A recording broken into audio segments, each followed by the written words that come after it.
आज हम लोग संक्षिप्त में समझेंगे difference between murder and culpable homicide. आप लोगों को इस बात पे डिफरेंशिएट करना है कि कौन सा डेथ कल्पेबल होमिसाइड है और कौन सा डेथ मर्डर है, होता है बहुत कन्फ्यूजन। तो कन्फ्यूजन नहीं होगा अगर हम बारीकी से एक एक बातों को समझेंगे तो। जैसे कि आपको पता है कि होमिसाइड का मतलब होता है killing of human being by another human being. एक मानव जब दूसरे मानव का हत्या करता है तो उसे हम कहते हैं होमिसाइड। होमिसाइड दो प्रकार का हो सकता है, लॉफुल और दूसरा अनलॉफुल। जब हम बात करते हैं लॉफुल होमिसाइड का, तो जो भी डेथ अगर एक्सीडेंटली हुई है under section 80 right of private defence में हुआ है एक्सेट्रा, तो ये सब लॉफुल होमिसाइड माना जाता है, जिसका आपको डिफेंस मिल जाता है। और वहीं हम बात करते हैं अनलॉफुल होमिसाइड का, तो जिसमें आपको culpable homicide, murder, death caused by negligence, dowry death etcetera आते हैं। अगर हम बात करते हैं अब culpable homicide as per section 299, तो आप उसके डेफिनेशन को देखोगे तो कहता है a person is said to cause death if he does an act with the intention of causing death. अगर किसी व्यक्ति ने कोई कार्य किया है इरादतन किसी दूसरे व्यक्ति का डेथ काउज करने के लिए, और अगर उस कार्य से डेथ हो जाती है तो उस डेथ को हम कल्पेबल होमिसाइड मानेंगे। और सेम डेफिनेशन आपको इस्तेमाल हुआ है मर्डर के लिए भी। तो इन दोनों डेफिनेशन कॉमन आपको मिलेंगे कल्पेबल होमिसाइड और मर्डर में। आगे बढ़ने से पहले एक बात आपको बता दें, हालांकि जो कल्पेबल होमिसाइड होता है वही कन्वर्ट होता है मर्डर में। मर्डर अलग से कुछ नहीं है ऑफेंस, वो एक स्पेसिस आप कह सकते हो जो ओरिजिनेट हुआ है कल्पेबल होमिसाइड से। That means there are 4 situation, 4 situation है जब ये कल्पेबल होमिसाइड मर्डर में कन्वर्ट हो जाता है। और उसके बाद 5 अपवाद भी है सेक्शन 300 के अकॉर्डिंग, जब मर्डर होते हुए भी वो कल्पेबल होमिसाइड ही होता है वो डेथ। तो वो बात की बात है। तो पहला आप लोगों ने डेफिनेशन देखा। दूसरा कहता है डेफिनेशन कल्पेबल होमिसाइड का, whoever causes death by doing an act with the intention of causing bodily injury, और उस बॉडली इंजरी से संभावना है कि मौत हो सकती है ना। अगर उस बॉडली इंजरी से मौत हुई तो वो कल्पेबल होमिसाइड होगा। उसके बाद तीसरा कहता है कि एक व्यक्ति ने जो कार्य किया वो इस नॉलेज के साथ किया है कि उससे बॉडली इंजरी करनी है, और उस बॉडली इंजरी का जो नेचर है वो उस प्रवृत्ति का है जिससे कि मौत हो सकती है, और अगर मौत हुई तो वो कल्पेबल होमिसाइड होगा।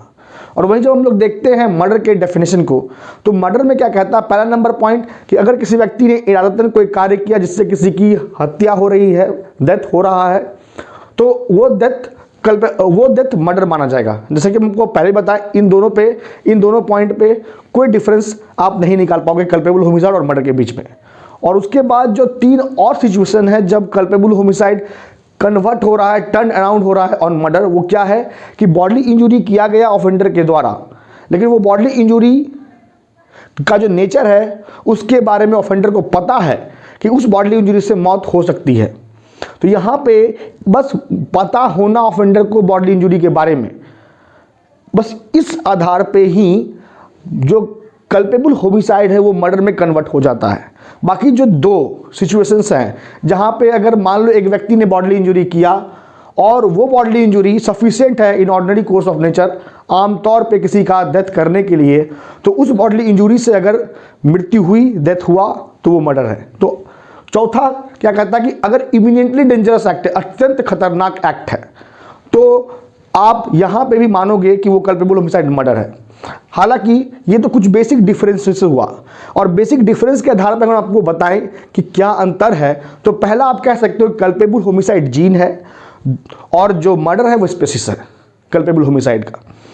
दूसरा आप कह सकते हो कि जितना भी मर्डर है वो they all are culpable homicide, लेकिन हर कल्पेबल होमिसाइड मर्डर नहीं होता है। सिर्फ वही कल्पेबल होमिसाइड मर्डर होगा जो 4 कैटेगरी में आएगा 300 के अकॉर्डिंग। और तीसरा हम लोगों ने ये समझा वो ये डिफरेंसेस कि जब आप बात करते हो कल्पेबल होमिसाइड का, तो कल्पेबल होमिसाइड में जो प्रोबेबिलिटी होती है डेथ की वो बहुत कम होती है, लेस होती है as comparison to murder. Murder में जो संभावना होता है मरने का वो ज़्यादा होता है। इसलिए जिस डेथ को आपको देखने से ये लगे, या जिस व्यक्ति ने जो कार्य किया और उससे किसी अगेंस्ट किसी व्यक्ति की डेथ हो रही है, तो कार्य से मरने का संभावना अगर कम हो रहा है तो वो मौत culpable homicide degree of probability जो है कम है तो कल्पेबल होमिसाइड, अधिक है तो मर्डर। और चौथा डिफरेंस जो हम आपको बता रहे हैं वो ये है, दैट इज कि जो मर्डर का पनिशमेंट है वो ज़्यादा सीरियस है, हीनियस है, लेकिन कल्पेबल होमिसाइड के केस में अगर आप देखोगे तो एक व्यक्ति हु कमिट कल्पेबल होमिसाइड वो फाइन पे भी रिलीज हो जाता है। तो ये 4 डिफरेंसेस आपको समझ में आया, स्पेसिस जीन को लेके, है ना, उसके बाद डिग्री ऑफ प्रोबेबिलिटी को लेके, पनिशमेंट को लेके। हर कल्पेबल होमिसाइड मर्डर नहीं होता है, लेकिन हर मर्डर कल्पेबल होमिसाइड है, ये बात भी समझ में आ गया है। तो उम्मीद करते हैं कि आपको डिफरेंस दोनों के बीच समझ में आ गया होगा। मैं आपको जो जानकारी देना चाहता हूं वो ये है कि कल 11 बजे 13 तारीख को 11 बजे होने वाला है, एक और इंपॉर्टेंट इन्फॉर्मेशन है आप लोगों के लिए। 11 तारीख को, माफ़ कीजिएगा, 11 बजे 13 तारीख को 2022 होने वाला है अनअकैडमी जुडिशरी स्कॉलरशिप टेस्ट। और ये बहुत इंपॉर्टेंट है क्योंकि इसमें आपको 70 लाख रुपए तक का स्कॉलरशिप जीतने का मौका मिल सकता है। साथ ही साथ बहुत सारे एक्साइटिंग प्राइजेस भी आप जीत सकते हो, मैकबुक, है ना, जैसे कि एप्पल का एयरपॉड, कुछ भी बहुत एक्साइटिंग प्राइजेस है। तो आप इस अनअकैडमी जुडिशरी स्कॉलरशिप टेस्ट में खुद को करो इनरोल। लिंक आपको इस वीडियो के डिस्क्रिप्शन में दिख जाएगा ऊपर में, उस लिंक पे क्लिक करके खुद को इनरोल करना है। और दूसरी बात, आपको बस कोड अप्लाई करना है। कोड क्या है? कोड है law is life. Code apply करने से होगा ये कि आपको इस स्कॉलरशिप टेस्ट का फ्री एक्सेस मिल जाएगा। तो पार्टिसिपेट कीजिए, अपने नॉलेज को इनहेंस कीजिए, साथ ही साथ एक्साइटिंग प्राइजेस जीतने का भी मौका आपको मिल रहा है और स्कॉलरशिप भी है। बाकी की बातें हम लोग करेंगे अनअकैडमी पे। Thank you so much.